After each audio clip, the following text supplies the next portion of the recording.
You're listening to Spill the Sea with Ashwati Ramesh. Hi, Mr. Avnish. So nice to see you after a while now. How have you been? I'm doing good, and thanks. Great to see you again after a long time. Thank you for coming on. Really excited to have you and talk to you about the decarbonization space. Yes.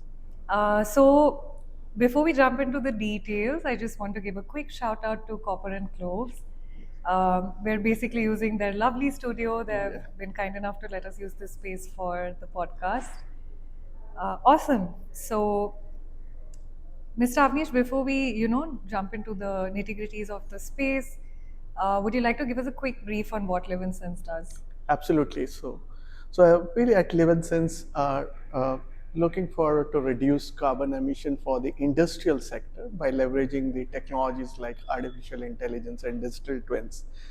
And our one of the key mission statement is to not only save the planet but also the humans on this planet, or human plus various kind of species here. And that's what is our eventual goal is. Awesome. And I know you've been on the corporate side of things, Tech Mahindra, Wipro. You had a long and impressive career on Yes. that side. Um, can you tell us about your journey before founding Yeah, no, LivNSense? definitely. So my journey in the corporate sector is quite long, almost more than 25 years I spent there. And half of my career was in telecom, because when I started my career, telecom was one of the upcoming and growing sector. Yeah. I had a lot of passion, and that's how I got into the telecom. Worked with giants like Motorola. That's where I had been fortunate enough to be in early stage of the technology curve, Yeah. or probably I'll call it I had been one of the first few members of that company worked in India for the implementation of the cellular systems, or the GSM system, which that is the way the phone system is started, the mobile phone is started in Right, India. right. Definitely, that is how I grew up. I went into Wipro, spent almost 15, close to 15 years there, and that's where I worked across multiple different technologies, from telecom to the product engineering. And I happened to touch upon some of the very early technologies there in Wipro, specifically working on Google TV. Probably that was my first exposure to Internet of Things at a very early stage, and that's what really hooked me into the whole IoT and AI at that point of time. And that is where, when I moved on from Wipro, I got an opportunity to work with Tech Mahindra to drive the industrial IoT, Right. working with some of the bigger companies, giants like GE to Cisco, etc. And that is the thing which I enjoyed at that time. But at the same time, I started thinking, what is the future of the industries going to be? And one thing I realized, the core is energy.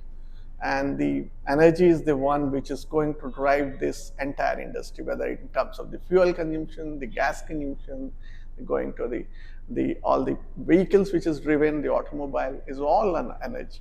Yeah. So somewhere I was thinking, like, I should do something in making sure that this energy can be preserved, can survive for long, because we have, this is one resource which is limited, which is not infinite, it's finite.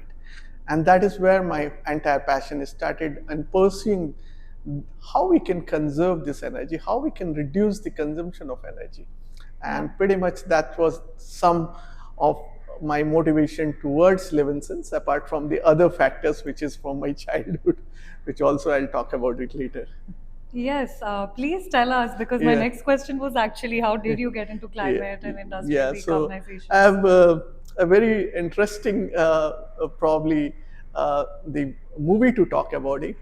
I think we were all in childhood would have seen Kala Patthar, the great legend from Amitabh Bachchan who acted in the movie. The whole story was about uh, the mining safety, and Right.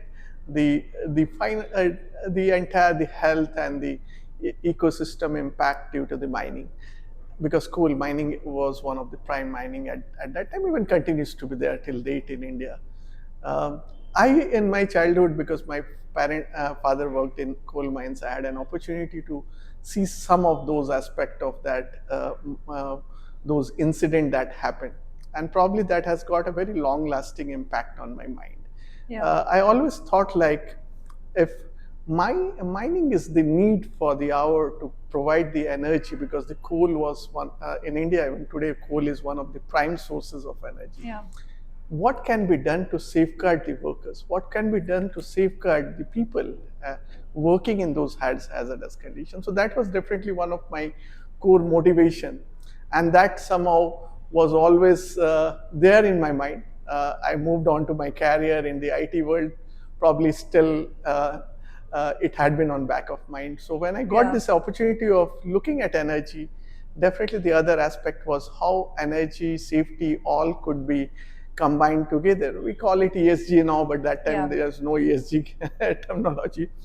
And that's, and the fact is, what we are trying to do is the energy, resources, water. We are trying to optimize everything which is finite in nature, and make sure how it can survive for a long time and help human to exist on this planet. That's the whole idea is about. Yes. And for the next question, which is a very interesting question specifically for you, how did you end up meeting your co-founder, who is also your wife, and decided to do this together? Yeah. So the interesting part is I did my graduation from NIT Durgapur. Though and both of us happens to be from the same institution. Though I didn't meet her there because she was 3 years junior to me. But when I was, my parents started looking for my marriage proposals, I was not really keen to get married, because that time I was traveling a lot, being in Motorola. And I said I was always trying to avoid. And I happened to see a proposal from someone from my college. And that created a curiosity at that time. I said, okay, let me meet and then we will figure it out. And that's how I met her in Calcutta, where she was living at that time. And we started seeing each other. That's how the whole thing happened. And she was, again, after graduating, she also joined Wipro. So we happened to be in Wipro together for quite some time. So that's the background of how we. So one of the key factors when I was choosing my co-founders, I wanted to make three things. One is like someone whom I know for quite some time.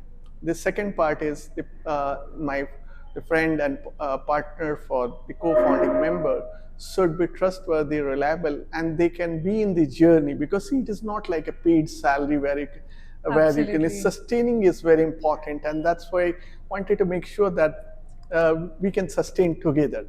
And the third most important aspect, as I said, like our whole approach at that time was how to save human and planet. So we wanted to make sure we are all aligned to the same kind of goals. So coming from the similar region, at least the eastern part of India, all of the co-founders, the initial co-founders, we definitely had the same vision, same thought process, and probably we are ready to fight the long battle to sustain ourselves. And that's pretty much is where we are. So myself, Priyanka, our early co-founder, another employee called Ajat Sattu Singh, and before that we had one more co-founder, Rajan, who is now doing some other job, but we all were together in the journey to form this company and bring it to here. Amazing. Thank you for sharing that story. Yes. Now to kind of switch gears, maybe talk about the market a little bit. So decarbonization is a global imperative right now, but industries, of course, have been notoriously slow to change, right? So how do you see this evolving, especially in heavy industries nowadays? See, when we chose this industry, we were knowing that the industry will going to take its own time. It's quite slow in terms of adoption. The reason is, I'll put it more like the ability to take risk, because most of the key employees in specifically manufacturing, they are not so risk-taking people that you see in the other world, like the IT world, because any decision to change something which is running continuously for or successfully for quite some time. Nobody wants to touch it. So that's what the whole core reason is why it is slow. But at the same time, see, the carbon market which is evolving today is a fundamental need for the hour. There are three needs we see. One is the energy is not going to be available at the same price, at the same quantity which is available in the past. Yeah. It is going to become very expensive resource. So finally, it is going to be one of your key cost element. And if you have to be profitable as a company, definitely you have to control this resource. Yeah. That's the one part of the thing.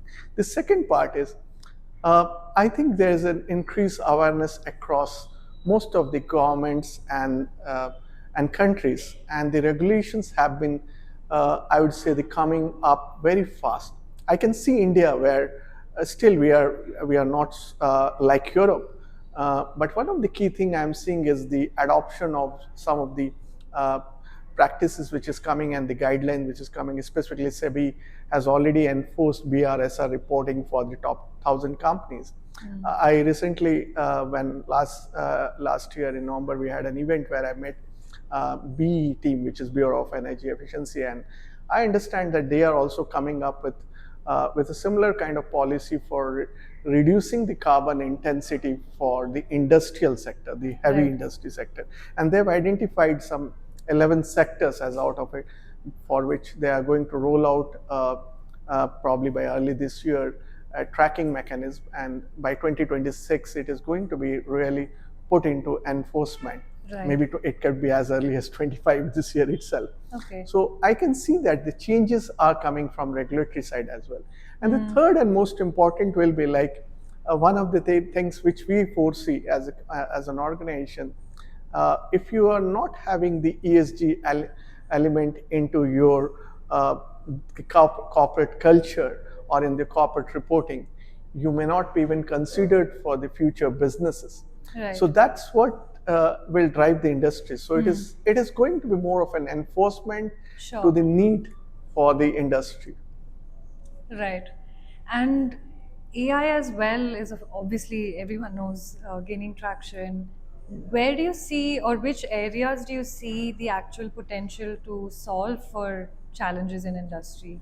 Yeah, see, why we are bullish on AI for this part sector, specifically industrial decarbonization, is still there are too many unknowns when you are producing the things. While knowns are very clearly there, but unknowns are the one which creates the variability in the production, specifically on the energy to the process stabilization. And that is what is one of the key causes for the waste as well as for the emission. AI has the potential to identify those variation in advance. And few of the already reports which I have been seeing, because now a lot of research is happening in that, because earlier we saw most of the technologies focus were around green hydrogen, blue hydrogen to going to CCUS. But I can see now there's a big shift happening towards AI, because AI, you're not going to invest that much of CapEx and still you can do a great savings. Yeah. What we have done, our own analysis is, with AI, there is a good potential up to 32 to 35% of savings can be done in terms of the carbon reduction. And that is all achievable in terms of reduced energy consumption, energy optimization, even maximizing the uses of alternate forms of energy like waste as a fuel. And that can be all done through AI. Overall, the market potential is close to $12.5 trillion based on one of the research report we have seen, because it is predicted that AI can reduce greenhouse gas emissions anywhere from 4 to 16%. And that's what the potential is. So definitely the future is AI for this industrial decarbonization, and that will get adopted quite aggressively in next 3 to 5 years, in my view, the way I have been seeing the early indications of the customers. Right. Okay, got it. And you also mentioned that you are working on digital twins. So could you explain the concept of digital twins and how it could be applied in the decarbonization? So as we mentioned that we are tackling two parts of to get into the reduction of the end result of the carbon emission. The first part is the energy, which is fundamental, where we are trying to improve the efficiency, reduce the consumption wherever there are wastages. The third aspect is the process, which can be also efficiently managed, which is, we call it the process optimization. And digital twin is the best approach to provide that visual or virtual replica of entire process and see that where the gaps are there and how the optimization, because the technicians or the operators who are operating, they are not so well educated to understand so many technical terms and data to be processed. Yeah. They can take actions when they see something, and which we also call it as the future of human to machine collaboration. That is what we are doing it, because there's a lot of tacit knowledge that exists with the people or the operator. They are the ones who are actually most closer to the machines. Yeah. And you'll not believe that most of these guys have become pretty old, because they have been working in industry for last 25, 30 years or even more than that. They would be retiring soon. Yeah. The next generation who is coming, they are not going to make their hands dirtier like the previous generation. Yeah. So where this knowledge is going to be, so this knowledge is the vast data which is there in their minds, and we are trying to capture by making digital twin to become a co-pilot with the operators. And that's the whole approach we have taken. Maybe it is also called in future Industry 4.0 or whatsoever, but that's the collaboration between the humans and the machines. So, Mr. Avnish, you guys have been focusing on transforming industries into Industry 5.0. How different is this from Industry 4.0, and how are you seeing this evolving? Good. That's a good question. Let me just give you some background. It is more about the terminologies which is evolving. At the end of the day, Industry 4.0, what it was trying to do is to automate all the systems, the processes, and that was the whole objective. And to do that, the technology utilized was Internet of Things, which was basically connecting the sensors and the big data. Industry 5.0 is more talked about like it is going to have three things in picture. One is now you have make the machines smarter, because that's what you did. You made the machines connected with the sensors, or machines can now send data to you. The second part is the human. Now, how do you make both of them to interact together? I talked about some form of digital twin. Yes. And the third aspect, which is most important, is now the ESG is coming as a third aspect, the sustainability aspect of the entire thing. Yeah. So how do you bring the sustainability as well into the industrial process and the automation side? So that's what it is, all Industry 5.0. It's just trying to bring everything together from not just the smart machines, but from smart machines to human collaboration, to making it more self-learning, so that tomorrow in future, the machines can identify the anomalies, they can take decisions. Right. And finally, it is all about while we are doing all these things, energy becomes one of the key element or key KPI in the whole thing. That's pretty much is all about. Understood. And what about in India? How are you seeing AI play a role in India's journey towards? See, India has been always, I would say, an innovator in AI, because India has got that potential, the resources and capability.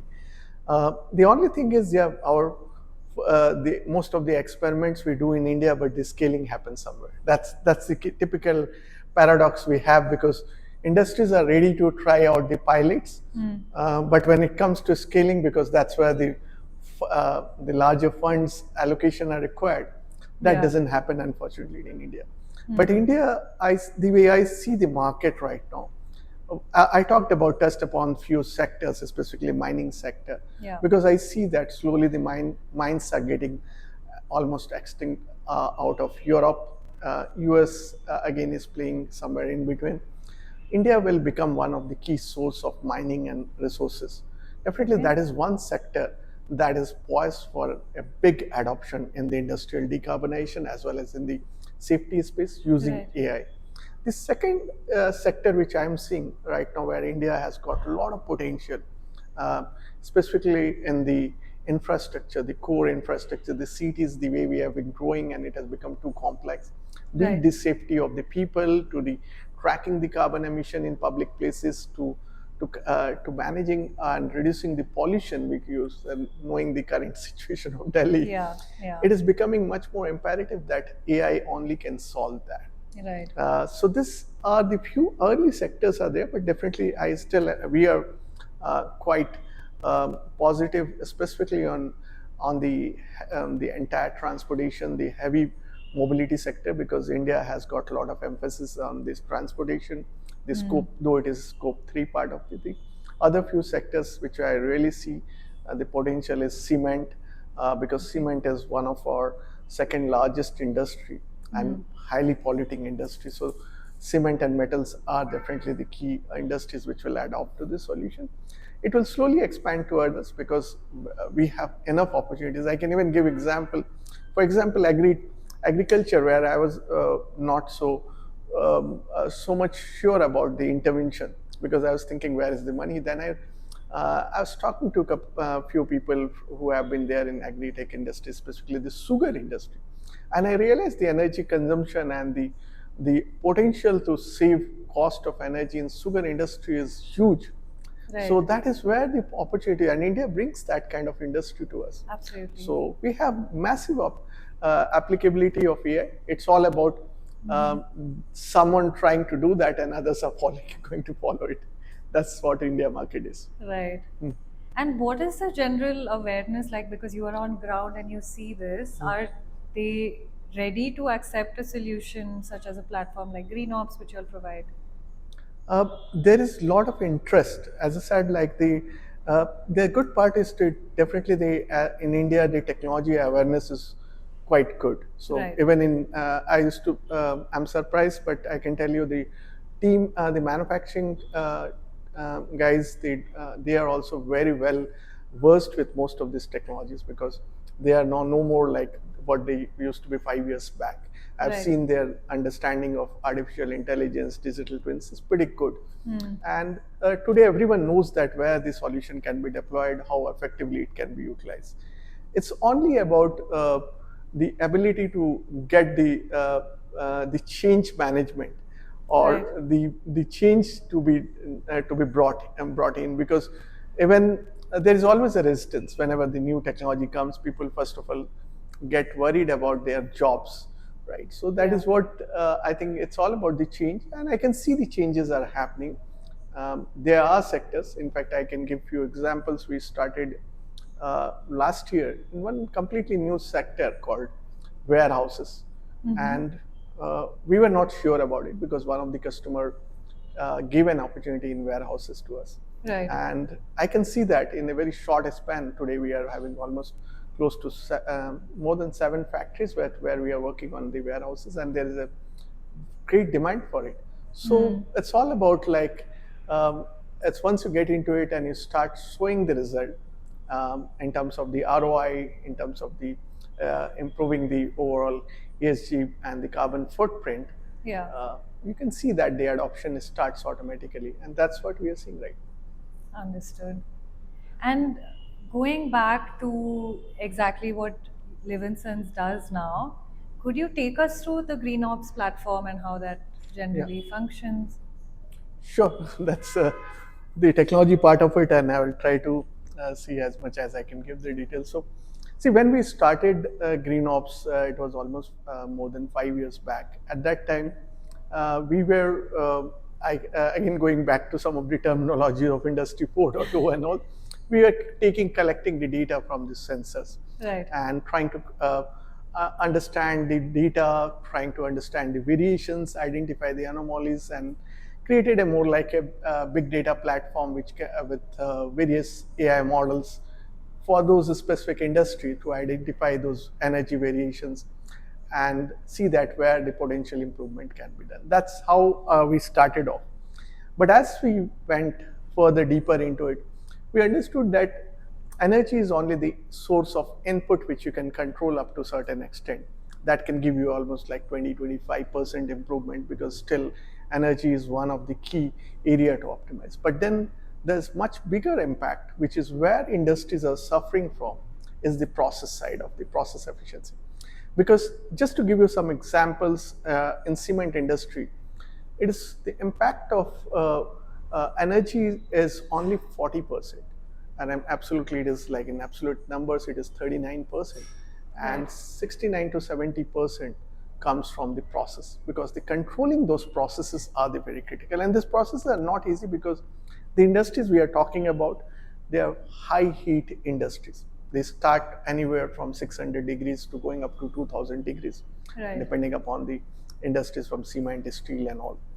Now the challenge is the variations of even a small 1% or few percentage can lead to a significant energy wastages, and that is what the challenge is. So when it's a very delicate combination of energy at one end, the other side is your temperature or your heat, which is what you have to balance it. If the heating is more, you consume more energy.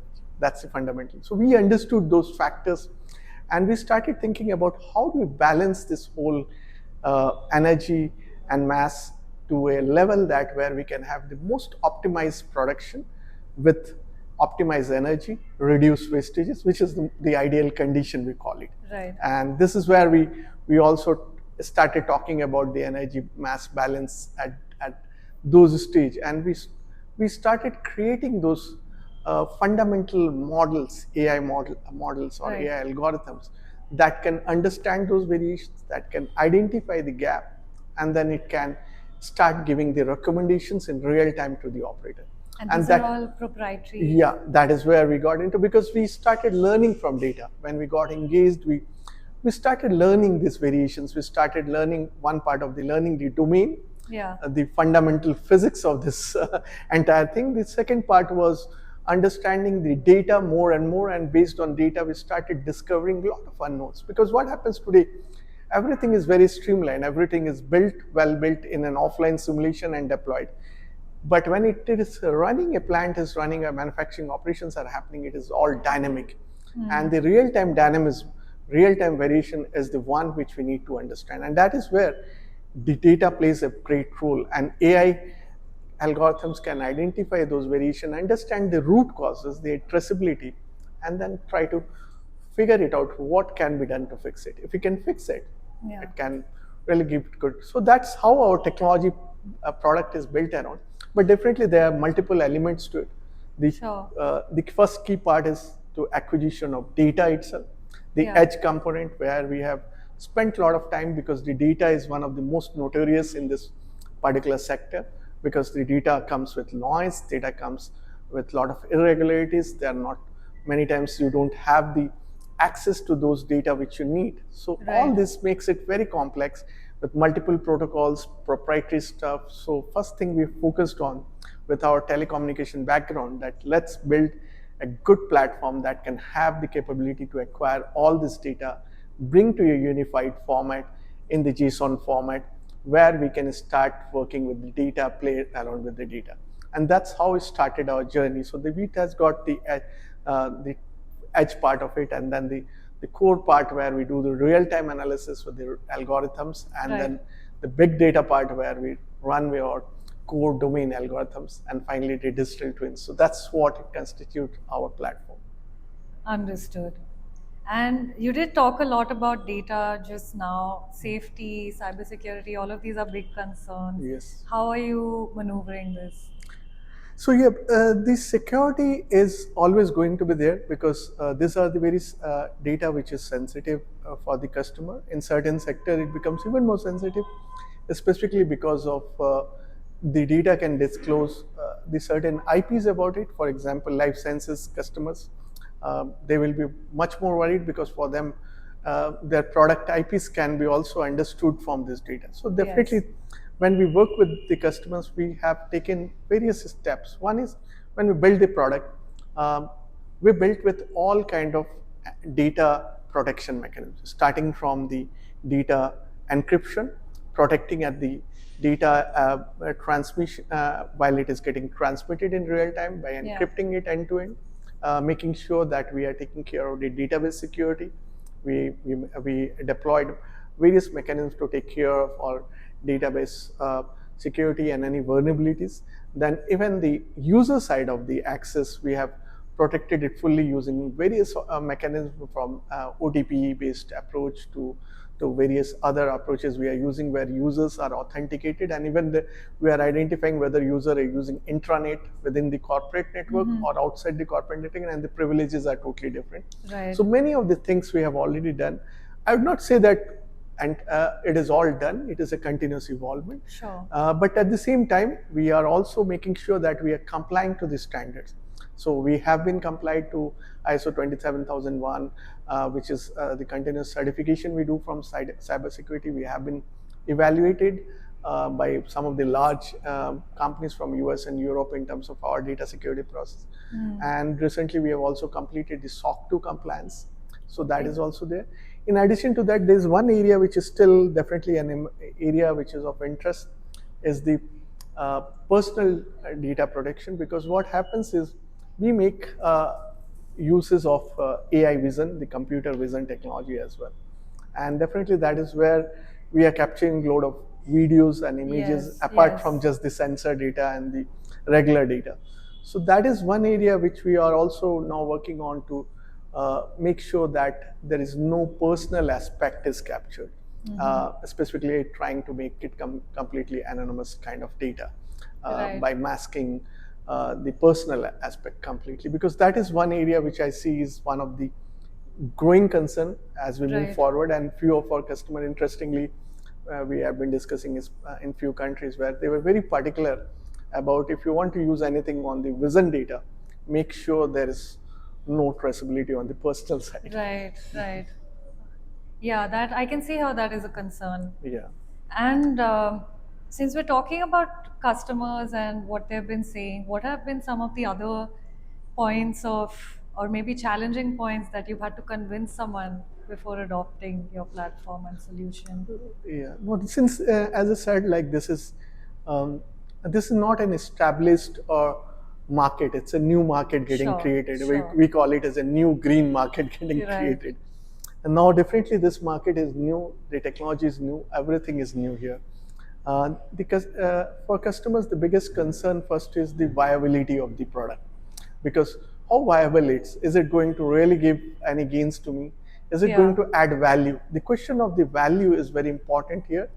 And any customer to win today, I believe in this market situation, is how do you first convince on the value? And I can give you examples here. I gave a very simple example about the how warehouses can Yeah. become a big market today for the ESG sector in terms of safety and sustainability. Now, one of the key things there is, what is the value you can deliver? That's very important. And when we got inside into it, we found basic things like materials lying around, certain materials not getting attended, the materials getting falling down. Now, these are all wastages which is happening because either this is leading to the damages or leading to not being tracking your complete inventory, and it can also lead to not being able to account fully your inventory, and it can also create the other hazards in terms of the safety process and other things. So Right. all this were the new KPIs today we started developing. We were not having these KPIs. Yeah. Now, so as we are learning, so it's, as I said, it's more like a co-learning space. As we are learning, we are also coming. It's not about the KPI for carbon emission is just monitoring the CO2. When we started, it was all we were all thinking about it. Now, from CO2 today, we do SOx, NOx to CH4 to various kind of emission. Yeah. But that's one part. The second part is what it goes into the air is the pollutant and all this various kind of gases. What it goes down is your waste, the hard waste. So that also needs to be accounted, because that has to be recirculated or reheated to again make the product, which is a cost to the energy. So Right, that is how right. it is all about. So the KPIs is going to evolve. It will come up with a much more final KPIs, while your top KPIs could be just what is my overall CO2 emission or SOx or the CH4. But then it is also about I'm reducing my waste. I'm able to provide a much more secured and safer place for my workplace. That is how the entire ESG space is going to evolve. Right. And I know you mentioned some of the industries also, but if you can summarize, which industries do you work with? So right now we are working across 5 key verticals. Okay. Automotive was one we started in the beginning because that's where we started our product. In fact, GreenOps, before it was GreenOps, it was called WeldSense. We were into the reducing energy for the welding machines in the automotive weld shops. Right. And that's how we started our journey. So that's where automotive continues to be one of the area, though we don't work in more in the weld shop, but Right. we continue with some of the leading automobile companies. Then the second is our we call it the core infrastructure, which is comprises of cement, asphalt. Asphalt is mostly in US right now because that's where we are growing, and we are also getting having a good exposure to the metals because this all come into the core infrastructure, specifically metals like lightweight metals like aluminium. To the future, we are seeing the copper as well as zinc. All these are coming in demand. The other area is mining. Mining, as I already talked about, India, we see a very great interest for mining sector. And finally, our one of the core sector which we have where we grew because of that sector is oil and gas. So these are the sectors we are present as of today. Our platform is able to serve all these sectors. That's also gives us the confidence that we have created a common minimum platform or a minimum as an MVP, whatever you call it MVP, it should also cater to a set of these sectors with lesser and much less changes and customization. And that's pretty much we were achieved right now. Definitely, there's a lot of demand coming in transportation sector. Okay. We have been addressing in automobiles the heavy machineries market, the heavy mobility market as of now, which is construction, mining, to the warehouses I talked about. But one of the area which we are seeing for future growth is ports and logistics, which is also coming up. We have been in discussion in UAE with few of the large companies in the ports and logistics. And probably that could be our next segment we would like to get into it. All right. Very interesting. So, Mr. Avnish, which markets are you present in currently? Right now, there are 3 markets where we're working. So definitely US is one of our key market. Apart from US, UAE is where we have recently, in the last 1 year, we have penetrated there. And we are seeing that as one of the very exciting market in terms of the carbon and the green future perspective. Very well connected with few of the people there, and we are seeing how to grow that market. India, anyway, we are here, so we are present. Of course. Apart from that, yeah, we have been trying some pursuits, and we have tried in past in Japan, Korea. Right. I'd say that we are yet to make an entry, but yeah, definitely it remains as part of our future roadmap. Same thing with Europe. We had been there in UK as well as in Germany and few other countries, and we are trying to see how we can make an entry there. So these are all like Europe, Japan, Korea probably will be our phase 2 expansion. Right now, our focus is US and UAE in particular, and maybe along with UAE, the GCC countries like Saudi Arabia, Bahrain, and few more countries. We are going to add it in our roadmap. And just coming back to maybe on the infra side, industrial environments, they are generally more prone to operational inertia. How are you integrating seamlessly into such environments with your platform? No, that's always a kind of key transition from IT to OT, which has been there for years together because IT OT has been always considered a challenge area in terms of integration. I see with the technology getting advanced, the things are becoming simpler.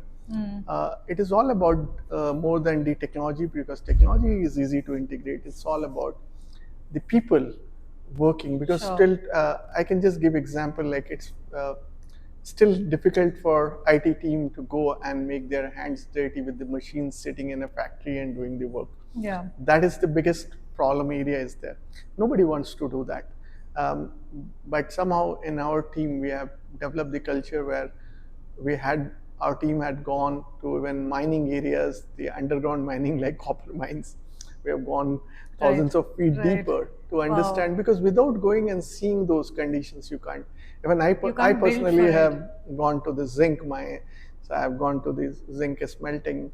All these things we have seen, because we have to go and see that, and that is probably, it gives an interesting perspective, because when I have come from the IT world of being in the air conditioning room and all, but when you go to the factory, you see a totally different aspect of it, and I think it is important to understand that. I think that's where I say that it is nothing with the technology, it is more with people. Right. Because if you don't see and understand how these machines and the processes work, how you are going to bring it into the AI and you develop those algorithms? It is not possible. And that's what I keep telling my people, that before you start, understand the domain. And that's the hardest part still. I'm not saying that, because to make this guys coming from colleges and young guys, even they are mechanical, chemical engineers, but they have never gone and touched, and they have the feeling of this machine work, how they work. Right, so that's definitely a transition for us also. Yeah. While we talk about the transition for the industry, Right. and that's where we are trying to make our team learn. It is not about just they can be dependent on the consultant coming from the industrial sector, because then there is always a gap, because the domain guys, they know only domain, and our IT team or the R&D team only knows how to write Python coding and develop algorithms. It has to interact seamlessly. So even between human to human, there should be interaction, and we are not trying to pair up our teams with the domain consultant. Amazing. That is how we are trying to do that. Awesome. And I know there are probably multiple challenges, but what are maybe the biggest concerns for you guys internally while building out for different customer segments? Yeah, so one is internal, one is external, and I think what I see right now, this is a core deep tech. It is basically, there are three technology elements involved. One is the knowing the domain, understanding the domain is very critical, because that's your understanding of the functionality. The other aspect is being a deep tech area, and a very complex deep tech. It's not like again, deep tech is very loosely connected term. Even financial guys also talk about deep tech. Here, the development to testing and getting the required accuracy also requires a very structured approach. This kind of development is not an easy one. And while India always has scored in the quality of people, the R&D and all, the challenge is about the current generation, which we are getting it. They are lacking a lot of the basic skills, and that's what we see, because what we need is very strong coding skills. Right. And we fundamentally go up, just Python alone is not enough here. So we code in C++, Java, and object-oriented programming. And I can tell you that my biggest challenge today is Python. It is all good. People can still do things. But moment it comes to C++, I don't see that even there is an interest to attempt it. And this is where the challenge I'm seeing for future. Right. Because this is all real-time systems, which has to build on some fundamental programming systems, which has to be object-oriented. And that is where I still see the challenge. And I think good part is we have a set of senior people to drive it, but then it is our endeavor to how to change the culture. How do we do that? We have recently, just to solve this, we have launched LivNSense incubator, where we are inviting all the freshers every weekend on Saturdays, and they come and they take a test, a kind of a mini hackathon. And based on that, we select people, and then we ask them to be with us for 3 months live project. If they perform well, then they come into our ecosystem of full-time employees or internship whatsoever. Right. Very interesting. So this is how I'm trying to solve, because we have to solve it. And I don't see it can be done just today by academies or the colleges, institutions alone. It has to be worked very closely with industries, the ecosystem start. And nobody is trying to solve this problem. Let me be very open. So that's one area which we are seeing. The second is definitely coming to the customer side. Now the customer are, as I said, like the customer come from their domain, they understand the functional thing very well. Yeah. They can look at the data and they can tell that, okay, this is not correct. For us to do the same thing, we need to be in their shoes, which is Yeah. not easy. So here you need to really work and align your entire product with this customer base, because that's where the expansion can happen. Because many times, I'll talk about the third angle also, because this is related, the VCs and investors, because the VCs who are showing, they come with a lot of keen interest. But one thing I see that the VCs, they don't understand today the whole cycle of the deep tech. It is a long cycle, and they have to understand this is an R&D cycle that goes through the ups and downs, the hiccups, because every time when you go from a POC MVP to a pilot, you have achieved one stage. When you go from a stage 2, the pilot, to the first level of scaling, it is the second stage, and then you have gone to the first stage of scaling to a mass scale. This is how the cycle is, and every cycle has its time, and we can't change that time. Here you can't have a monthly changes happening. Yeah. You have to build a fundamentally strong product that can impact generations to come. Yes. That is what the whole concept of this deep tech is. So this is the three element we have to manage as a single founder, or the bunch of founders. We are a couple of members managing the employees part, because we have to deliver the best in class technical outcome. That's how managing all complexities. The second part is the customers, who is well versed. They know what they want. They don't want to compromise on the linear approach of having things. They want to see my system is working 100% perfect, and when you deploy this should be able to predict every time correctly. But AI is not about you'll get 100% accuracy in the first pass. It will gradually improve. It will learn through data. You need to have a patience. So again, it takes time.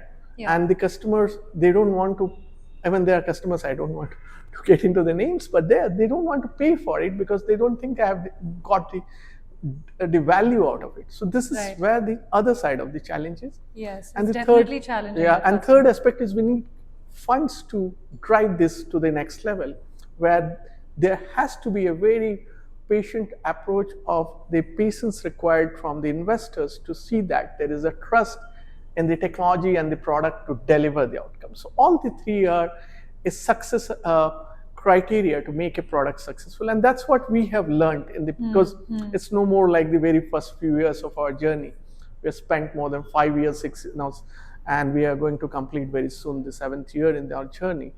We have understood that how the product evolves through multiple stages, and we can now today I can also see with a very clear demarcation that where we are going.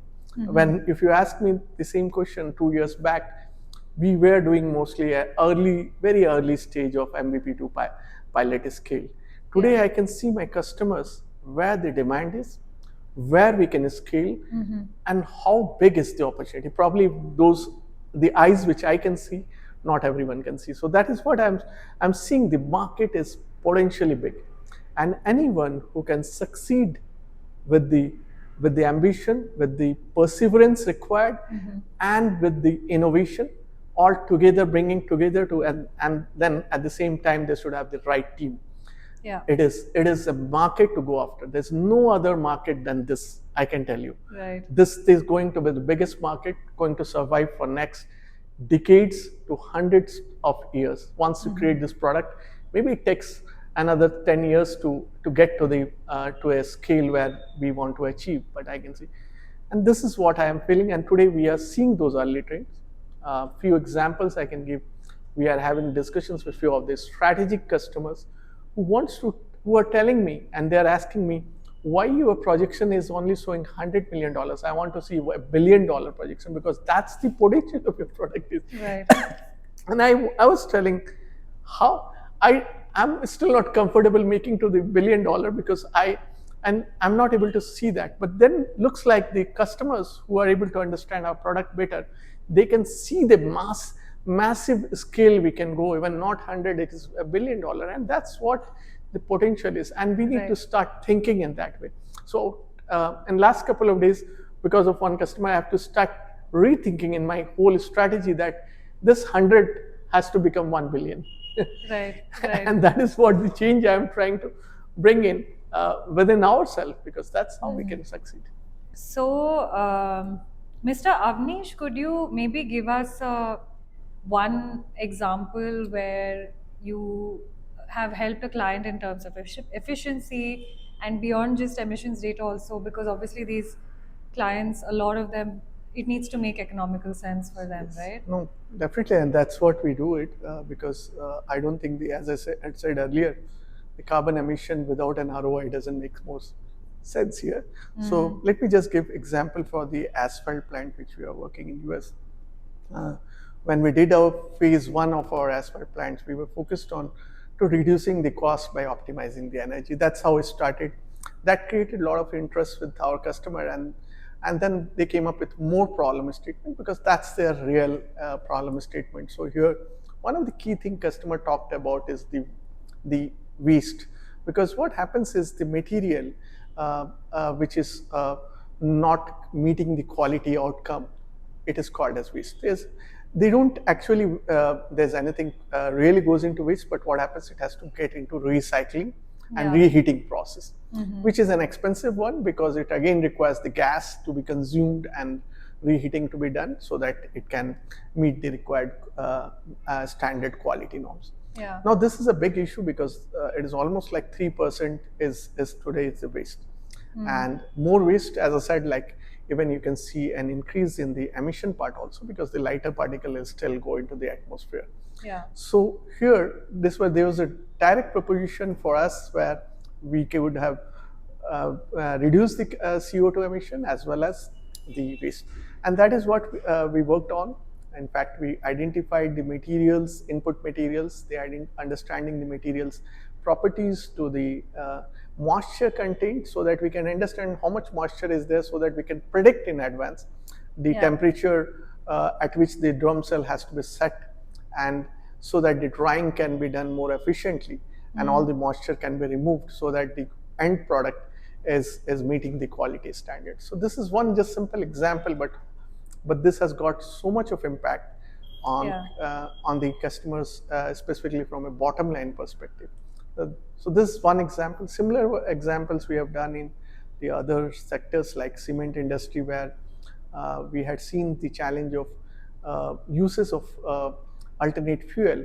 But alternate fuel, again, there is so much of valuation is there in the waste fuel because of the fuel, the waste coming from the various different kind of agri to animal waste to the chemical waste and all, and getting combined and used as a waste as a fuel in the cement plant. Now there, the biggest challenge is about understanding the calorific value, how much calorific value is there. And without that, it can't be, you can't optimize the energy, you can't optimize the overall process. And that is what we have been doing because that's one of the key need for the industry in terms of reducing the coal and increasing the alternate fuel. And this is a direct saving again because you reduce the coal, you reduce the cost of energy. Yes. And alternate fuel gives you at least an opportunity to start using those waste as a fuel. And today, people are ready to pay for utilizing the waste. If you can utilize the waste, they are ready to pay you as well. Right, right. So yeah, there's a few examples. No, thank you. Thank you for sharing that. And what is in store for LivNSense in the next few years? Lot to be done still. As I said, we have entered a completely new market, as I call it, as a green market, which is evolving and which is very early stage of evolving. And this is the future. It is going to become a big, large market, which is going to sustain for next couple of decades to 100+ years. And that is where the evolution is going to happen. One, in terms of our technology, what we call it an IT stack, which is going to evolve with more technologies. AI vision is one which we started adopting, and in fact today only we were having one of the calls with a company that specializes in using AI vision to do a lot of the analysis using the cameras, from thermal cameras to the AI cameras to identify the flame width, gases, and predict and monitor and predict the furnaces operations, the kiln operations. And we were excited, and now we are collaborating with this company to utilize all this data, because till now we were using a lot of the sensor data, Right. and our vision data was mostly what we can see physically, not going inside the furnaces and utilizing those, because this can change the future in terms of providing a complete 3D dimensional, a visual dimensional or digital twins to see where there can be more heating is happening, what can be done in terms of energy and fuel reduction, and it can really help industry going forward. So this is one area. The second area which I see, definitely the new technologies like green hydrogen, blue hydrogen will be adopted in future, and we will have an opportunity to integrate those as well with our AI technology. Right. And that is what we have been interacting with few customers and trying to understand how this is being utilized and where is an opportunity space for us. So yeah, definitely a lot to be done. And again, this is just the start. I think it is going to be a journey where it is going to evolve a lot. Many new things is going to come in. That's pretty much I want to put it across right now. Amazing. And maybe to end the discussion on a lighter note, I know you've done this transition from corporate world to the founder life. How are you managing this chaotic founder life? Uh, it's not an easy life. We all know that startup is no more. When we started, it all started as a Bollywood dream, but it is no more Bollywood, no more the life which definitely it requires personal sacrifice at all front, and not just personal, even the financial sacrifices as well. Yeah. You have to change. I feel that the change has been good for me. It has helped me to become a better human being than what I used to be in the corporate life, because corporate life we are all looking at position, the ranks, and the money part of it. Probably I'm now out of all these things, and this has given me to think something different. Since I talked about mass energy balance, that is giving me to do something else for my hobby, which I never did. I'm reading a lot about the universe. I'm trying to understand the Big Bang theory from fundamentals, and I'm trying to now see that it's probably the Big Bang theory may not be correct. It is something which is there, and energy is behind, the God is behind it. So I'm trying not to get too much into the Vishnu Puran and trying to figure it out how our Hindu mythology is related to it. So finally, it is for me, energy mass balance is all about everything which is moving today has an energy behind it, and depending upon your mass. So pretty much that's what I'm doing in real life, and I'm trying to also learn from our probably ancestors who have had a great knowledge about the universe, probably and probably known way more than maybe somewhere both should integrate together. And I'm trying to figure, is there any learnings from past which we can bring it in our AI model techniques? Maybe we can create more of our mythological AI models which can help to improve this emissions and reduce this the carbon footprint eventually. So that's pretty much is what. So yeah, you have to find out something for yourself in summary to enjoy your life, because otherwise founder life becomes very lonely and a lot of struggle. So something is required also to keep your brain towards other things. That's what I'll try to give an advice to every budding founders. Keep yourself engaged, whatever you like, whatever interest you develop. Sometimes you develop new interest over a period of time. That's amazing. No, this was such a great conversation, Mr. Avnish. Very, very informative. I learned a lot. Thank you so much again for coming on, and I wish you and the team very good luck. Thank you, Asiti, and really great again catching up with you. Thanks for organizing this podcast. Lovely talking to you. Thank you. Thank you. Thanks for tuning in today. See you next episode.